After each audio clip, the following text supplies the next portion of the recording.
प्राकृतिक का नियम है। स्त्री पुरुष के संयोग से संतान का जन्म होता है। यह नियम जीव जंतुओं और मनुष्यों के लिए भी है। शास्त्रों में इस विषय में जो कथा मिलती है उसके अनुसार सृष्टि के आरंभ में ब्रह्मा जी योग बल से मनुष्य को उत्पन्न कर रहे थे, लेकिन इस क्रिया में काफी समय लगता था। तब ब्रह्मा जी ने भगवान शिव की तपस्या की और सृष्टि के विकास का दूसरा तरीका निकालने की प्रार्थना की। भगवान शिव ने ब्रह्मा जी की तपस्या से प्रसन्न होकर अर्धनारीश्वर रूप में प्रकट हुए। इसके बाद मैथुन क्रिया से सृष्टि का विकास आरंभ हुआ।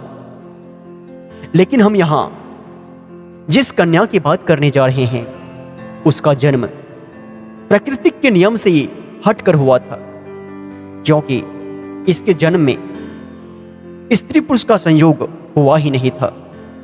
हम जिस कन्या की बात कर रहे हैं वह महाभारत के भीष्म पितामह की सौतेली मां सत्यवती है। इनके जन्म की कहानी बड़ी ही अनोखी है। कथा के अनुसार राजा सुधनबा एक बार वन में शिकार खेलने गए। इसी बीच इनकी पत्नी राजस्वला हुई और उनके मन में गर्भधारण की इच्छा जगी। रानी ने एक शिकारी पक्षी के द्वारा राजा के पास अपना संदेश भेजा। राजा ने एक पात्र में अपना वीर्य देकर पक्षी को रानी तक पहुंचाने के लिए कहा।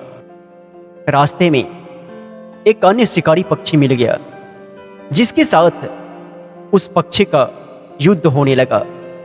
इसी क्रम में वीर्य का पात्र नीचे छूटकर यमुना नदी में गिर गया। उस समय यमुना में ब्रह्मा जी के शाप से एक अप्सरा मछली रूप में रहती थी। इसने वीर्य को ग्रहण कर लिया। इसके प्रभाव से वह गर्भवती हो गई। गर्भकाल जब पूरा होने को आया तब एक दिन एक मछुआरे के जाल में वह मछली फंस गई। अद्भुत और विशाल मछली होने के कारण वो मछुआरा उस मछली को राजा सुधनबा के दरबार में लाया, और जब मछली का पेट चीरा गया तो उसमें से एक बालक और एक बालिका निकली। राजा सुधनबा ने बालक को अपने पास रख लिया, लेकिन उस कन्या के शरीर से मछली की गंध आ रही थी, इसलिए उस कन्या को मछुआरे को सौंप दिया और यह मत्स्यगंधा कहलाई। मत्स्यगंधा जैसे जैसे बड़ी होती गई उसका रूप और यौवन निखरता चला गया। मछुआरे पिता ने मत्स्यगंधा को यात्रियों को नाव से यमुना पार कराने के काम पर लगा दिया। एक दिन ऋषि पराशर भी मत्स्यगंधा की नाव में बैठे और मत्स्यगंधा को देखकर मोहित हो गए। ऋषि पराशर ने मत्स्यगंधा से प्रेम निवेदन किया और कहा, मैं तुमसे एक पुत्र उत्पन्न करना चाहता हूं। मत्स्यगंधा ने कहा, आप ऋषि हैं और मैं मछुआरे की बेटी, ऐसे में हमारा मिलन कैसे संभव है? मत्स्यगंधा ने अपना कौमार्य भंग होने की बात भी कही।